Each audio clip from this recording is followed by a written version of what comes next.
Headlines प्रायोजक राजयोग paints, आनंद तुमचा, रंग आमचा।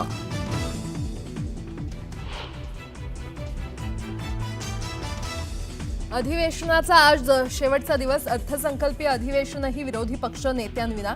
शेवटच्या दिवशीही विरोधी पक्ष नेत्यांची निवड होण्याची शक्यता धूसर।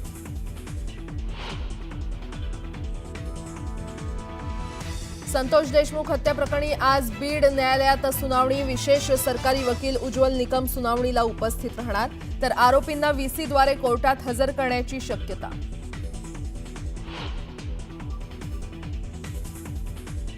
केंद्रीय गृहमंत्री अमित शहा 12 एप्रिलला रायगड दौऱ्यावर। शिवरायांच्या पुण्यतिथीनिमित्त अभिवादन करणार। मुख्यमंत्री फडणवीसही राहणार हजर।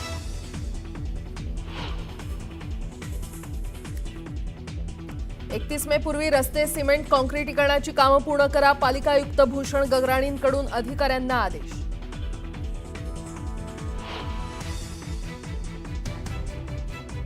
अलीकडचे पुढारी पाया पडायच्या लायकीचे राहिलेले नाहीत, त्यामुळे त्या पाया पडायच्या नादात पडू नका। उपमुख्यमंत्री अजित पवारांचं मोठं वक्तव्य।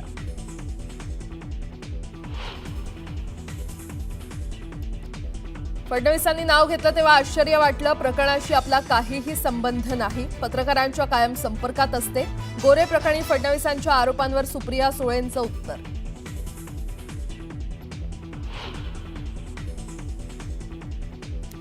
अन्नपदार्थात वारंवार भेसळ करणाऱ्यांवर मकोका लावण्याची मागणी। उपमुख्यमंत्री अजित पवारांचा दुजोरा।